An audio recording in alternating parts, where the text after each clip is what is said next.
Hello students. आज हम लोग लेक्चर नंबर 4 स्टार्ट कर रहे हैं क्वाड्रेटिक इक्वेशन का।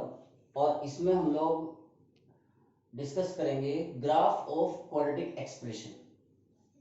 कोई भी जो क्वाड्रेटिक एक्सप्रेशन होता है either it is in x और इन वाई, चाहे वो एक्स में हो चाहे वाई में हो, वो हमेशा एक पैराबोला को रिप्रेजेंट करता है।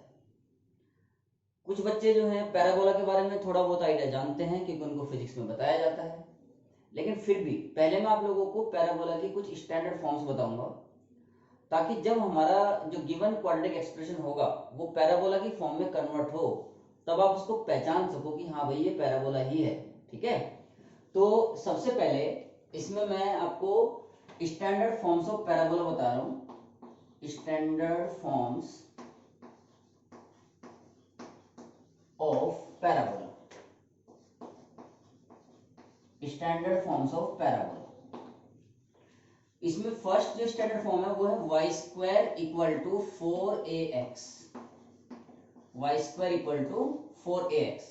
Y square equal to 4ax जो पैराबोला होता है वो इस प्रकार से बनता है। ये y square equal to 4ax parabola है। इसका जो वर्टेक्स है ये ओरिजिन पे होता है 0 0। a डिस्टेंस पे यहां पर इसका फोकस होता है, इसके कोऑर्डिनेट a, 0 होते हैं। ठीक है, दूसरा जो है दूसरी स्टैंडर्ड फॉर्म वो y square equal to -4ax है। Y square equal to -4ax। अब इसमें भी आप ये ध्यान रख सकते हो कि ये इधर इधर क्यों बना है। देखो a पॉजिटिव है तो अगर x पॉजिटिव होगा तभी ये वाई स्क्वायर डिफाइन हो सकता है। अगर x नेगेटिव हो गया, a पॉजिटिव है तो ओवरऑल नेगेटिव हो जाएगा ये, और वाई स्क्वायर नेगेटिव नहीं हो सकता। इसका मतलब जिधर x नेगेटिव है उस साइड ये बनेगा ही नहीं। एक बात, किसी भी इक्वेशन में अगर x की पावर इवन होती है जैसे 2 4 6 ऐसे, तो वो कर्व y एक्सिस के अबाउट सिमेट्रिक होता है। और अगर y की पावर इवन होती है, हर एक पावर y की इवन हो, तो वो कर्व x एक्सिस के अबाउट सिमेट्रिक होता है। तो यहाँ पर y की पावर 2 है मतलब इवन है, तो इसलिए ये जो कर्व है ये x एक्सिस के अबाउट सिमेट्रिक है। ऐसा क्यों होता है ये हम लोग कैलकुलस में आगे चलकर डिस्कस करेंगे। Y square equal to -4ax, क्योंकि a पॉजिटिव है तो अब x को नेगेटिव होना पड़ेगा ताकि ये पूरा पॉजिटिव हो जाए, तभी वाई स्क्वायर डिफाइन होगा। तो ये जो पैराबोला है ये इस प्रकार से बनता है। तो ये यहाँ पर ओरिजिन, इसका वर्टेक्स 0 0 पे होता है, इसका जो फोकस है वो -a, 0, ये y एक्सिस और x एक्सिस। तो जो Y square equal to 4ax या Y square equal to -4ax है, तो जब क्वाड्रेटिक एक्सप्रेशन y की फॉर्म में होगा तो वो इन दोनों में से किसी एक फॉर्म में कन्वर्ट हुआ करेगा। ठीक है, अब हम बात कर रहे हैं बाकी की दो और स्टैंडर्ड फॉर्म्स की। तीसरी जो स्टैंडर्ड फॉर्म है वो है x square equal to 4ay। X square equal to 4ay।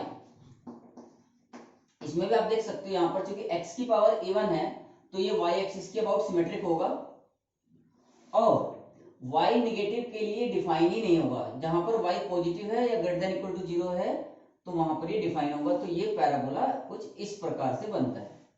ये x square equal to 4ay है। इसका जो वर्टेक्स है वो भी ओरिजिन होता है, इसका जो फोकस है s, इसका अगर हम नाम रख ले तो इसके जो कोऑर्डिनेट्स हैं वो 0, a होते हैं। और फोर्थ फॉर्म जो है वो है x square equal to -4ay। X square equal to -4ay। तो यहां पर y को नेगेटिव होना पड़ेगा और जो कर्व है ये y एक्सिस के अबाउट ही सिमेट्रिक होगा क्योंकि x की पावर इवन है। तो ये इस प्रकार का पैराबोला बनेगा। ये यहां पर फोकस 0, -a, और ये इसका वर्टेक्स होता है ओरिजिन। एक बात और यहां पर ध्यान देने की है कि कई बार बच्चे जो हैं ये जैसे पैराबोला बना रहे हैं तो ये पैराबोला क्या करते हैं, ऐसे करके कुछ दूरी पे ले जाके एक्स एक्सिस के पैरेलल कर देते हैं इसको। तो ये गलत है, ऐसा नहीं बन रहा है। ये जो ब्रांचेस हैं ये लगातार डिस्टेंस मेंटेन करती जाती है, चौड़ी होती चली जाती हैं ऐसे। ठीक है, तो ये ऐसा कभी भी ऐसा नहीं होता कि ये ब्रांचेस जो है एक्स एक्सिस के पैरेलल हो जाएं। तो ग्राफ बनाते वक्त इस बात का आप ध्यान रखें। तो ये चारों जो हैं इसकी स्टैंडर्ड फॉर्म्स होती हैं और इन चारों फॉर्म्स में ही जो वर्टेक्स है वो ओरिजिन पे है। अब क्वेश्चन मन में आ रहा होगा कि भाई अगर वर्टेक्स ओरिजिन पे ना होगे, किसी एक पर्टिकुलर पॉइंट पे हो, सपोज अल्फा बीटा पे हो या x1 y1 पे हो या h k पे हो, तब पैराबोला की फॉर्म्स क्या बनेगी, तो वो भी समझ लेते हैं। अगर किसी पैराबोला का वर्टेक्स ओरिजिन पे ना होकर h k पर है, जैसे y² = 4ax जो था उसको वर्टेक्स को उठा के हम ओरिजिन को शिफ्ट कर देते हैं h k पर, तो तब ये बनेगा y - k का whole square equal to 4ax - h। अगर इस फॉर्म में आपको कोई एक्सप्रेशन दिखे y - k का whole square equal to 4ax - h, तो ये भी एक पैराबोला को रिप्रेजेंट करता है विद वर्टेक्स। पहले इसको 0 रखेंगे तो x - h को 0 रखा तो x की वैल्यू h आ गई, और y - k को 0 रखेंगे तो y की वैल्यू k आ गई, तो h, k पर इसका वर्टेक्स होता है। अब ये वर्टेक्स जो है ये डिपेंड करता है कि h और k पॉजिटिव है कि नेगेटिव, तो हम अभी मान लेते हैं कि जैसे ये यहाँ पर h, k, तो h, k पर हमने ये ऐसे यहाँ पर, ये तो ओरिजिन है, ये ओरिजिन है, और ये जो पॉइंट है इसका नाम हमने v रख लिया, इसकी कोऑर्डिनेट सपोज करो h, k है। तो अब वर्टेक्स इसका h, k है, तो ये पैराबोला कुछ इस प्रकार से बनेगा। मतलब ये जो लाइन है, कौन सी लाइन है ये, y = k लाइन है, ये y = k, तो इसके अबाउट सिमेट्रिक होगा ये। और दूसरा जो फॉर्म है इसका वो है x - h का whole square equal to 4ay - k।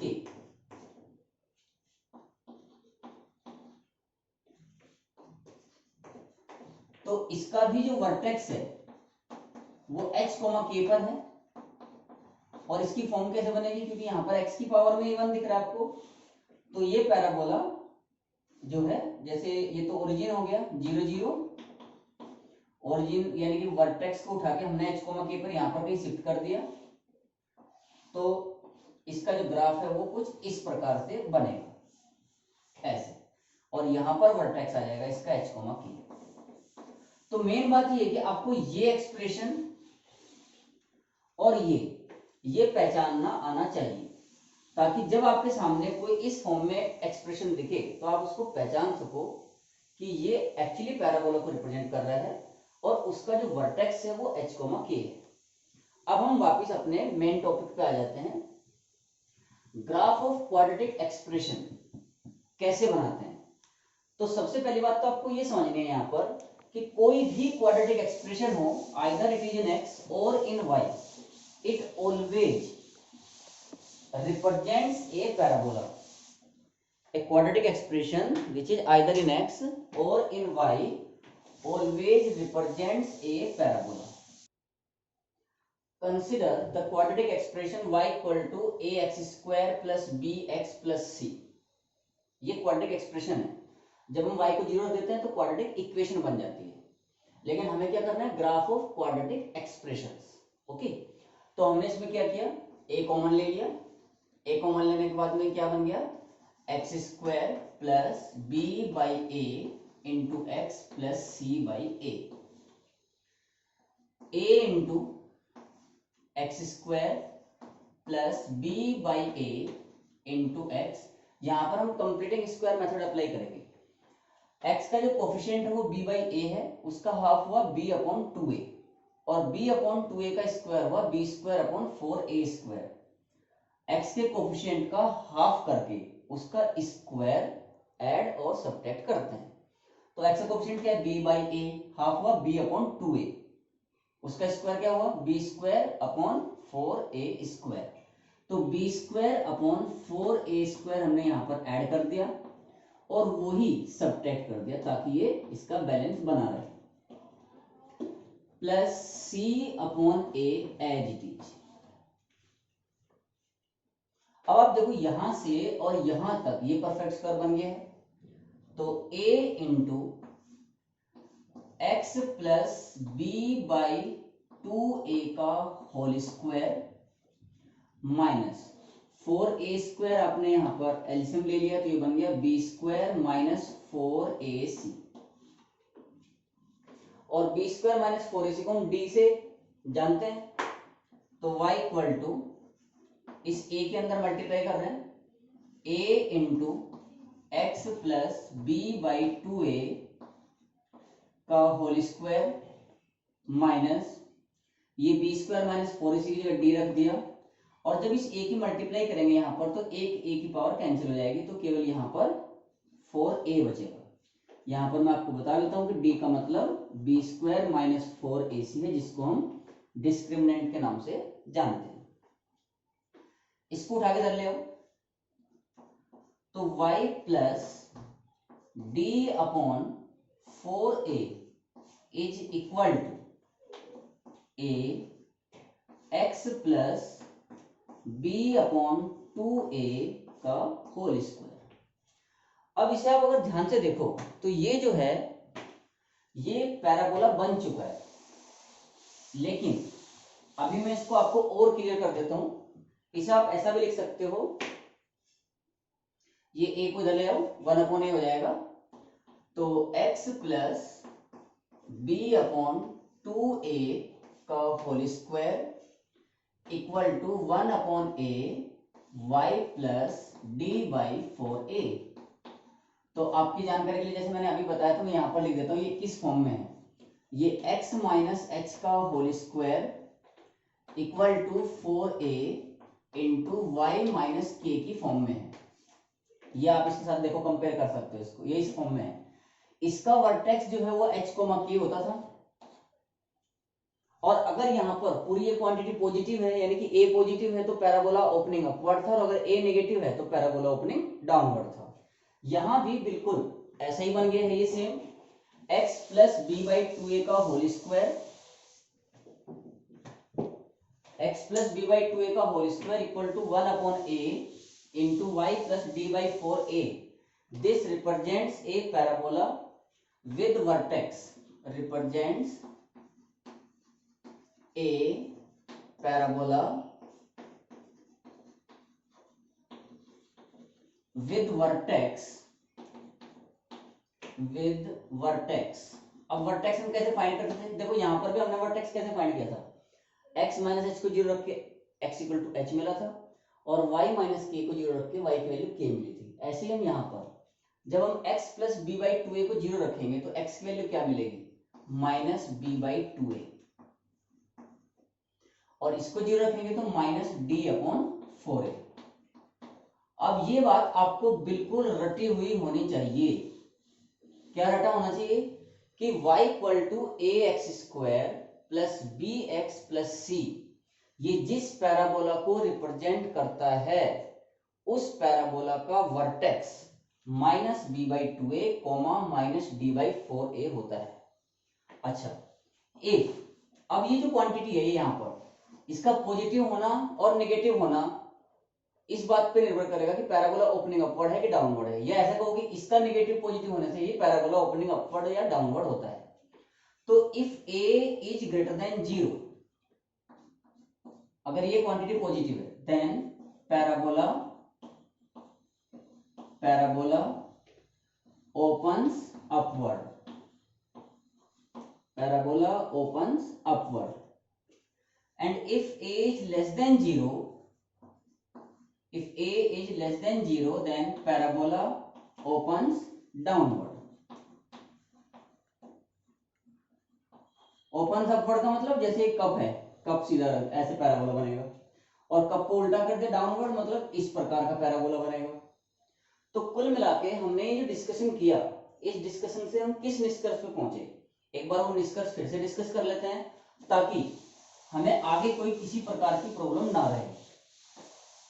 निष्कर्ष क्या है कि भाई जो क्वाड्रेटिक एक्सप्रेशन है ए एक्स स्क्वायर यानी कि y equal to a x square plus b x plus c represents, जो हमने प्रूफ किया है, रिप्रेजेंट्स ए पैराबोला, यह हमेशा एक पैराबोला को रिप्रेजेंट करता है with vertex minus b by 2a comma minus d by 4a। एक तो ये बात हमें याद रखनी है। दूसरा, अब ये जो पैराबोला है ये ओपनिंग अपवर्ड है कि डाउनवर्ड है, वो किस पे निर्भर करेगा? एक्स स्क्वायर के कोफिशिएंट पे। If a is greater than 0 then parabola opens upward and if a less than 0 then parabola opens downward. If a is greater than 0, अब हम इसको कंक्लूड कर रहे हैं कि जो हमने अभी प्रूफ किया है a greater than 0, तो a greater than 0 के केस में आपके सामने तीन स्थिति हो सकती है। ये एक्स एक्सिस बनाई है मैंने, एक्स एक्सिस है, तो पैराबोला या तो भाई ऐसे बन रहा हो, यानी कि ये दो पॉइंट पर एक्स एक्सिस को कट कर रहा हो, या तो पैराबोला जो है आपका ऐसा बनेगा कि ये इसको टच कर रहा हो लेकिन है ओपनिंग अपवर्ड। और तीसरा केस ये हो सकता है कि ये पैराबोला पूरा का पूरा ऊपर ही हो, ऐसे। ए पॉजिटिव में ये तीन पॉसिबिलिटीज हैं। अब इन तीनों का मीनिंग क्या है? देखो, इसका मीनिंग है कि भाई जब y की वैल्यू जो 0 हो रही है ना, अगर हम y को 0 रखें, क्योंकि y को 0 का मतलब क्या होगा कि मुझे ये पता करना है कि ये पैराबोला एक्स एक्सिस को किन पॉइंट्स पर इंटरसेक्ट कर रहा है। तो जब मैंने y को 0 रखा तो ये बन गई क्वाड्रेटिक इक्वेशन, और ये क्वाड्रेटिक इक्वेशन इस एक्स एक्सिस को दो डिस्टिंक्ट पॉइंट्स पर इंटरसेक्ट कर रही है। तो आपको ऐसा डायग्राम कब बनाना है? जब a पॉजिटिव हो, और चूंकि रूट्स यहां पर रियल और डिस्टिंक्ट हैं, तो यहां पर क्या होगा? a पॉजिटिव डी भी positive, a positive D positive. यहां पर देखो, यहां पर ये टच कर रहा है एक्स एक्सिस को, means both the roots are equal. तो इस केस में क्या होगा? a तो पॉजिटिव है, a पॉजिटिव है, लेकिन d क्या होगा? d 0 होगा, d क्या होगा? 0।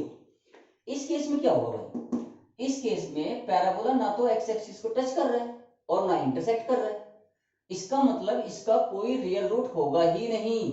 तो यहां पर इस केस में a तो पॉजिटिव है लेकिन d क्या होगा? निगेटिव होगा। ये बहुत इंपॉर्टेंट केस है, इसको मैं अभी सेपरेटली इसके जस्ट बाद भी डिस्कस करने वाला हूं। तो ये तो हो गया जब a पॉजिटिव है। इसी तरीके से अगर a नेगेटिव लेते हो आप, a नेगेटिव, तो a नेगेटिव में भी यही तीन पॉसिबिलिटी बनती है, या तो ये कट करेगा, या टच कर रहा होगा, या नाइदर कट नॉर टच, ऐसी स्थिति होगी। तो इस पहले केस में a जो है नेगेटिव है, लेकिन d चूंकि दो रियल और डिस्टिंक्ट पॉइंट्स पर इंटरसेक्ट कर रहा है ये पैराबोला एक्स एक्सिस को, तो इसके जो रूट्स आएंगे वो रियल और डिस्टिंक्ट होंगे, और रियल और डिस्टिंक्ट के लिए d क्या होता है? Greater than 0। इस केस में अगर हम बात करें तो यहाँ a तो नेगेटिव है क्योंकि पैराबोला ओपनिंग डाउनवर्ड बन गया है, और इस ये चूंकि एक्स एक्सिस को टच कर रहा है, एक्स एक्सिस को टच कर रहा है, इसका मतलब है both the roots are equal.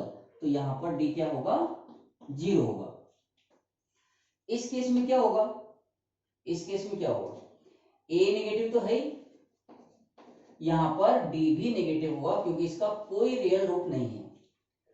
कोई भी पैराबोला एक्स एक्सिस को जिन पॉइंट्स पर इंटरसेक्ट करता है, यानी कि जहां पर y 0 हो जाता है, उन x की वैल्यूज को ही रूट्स बोला जाता है।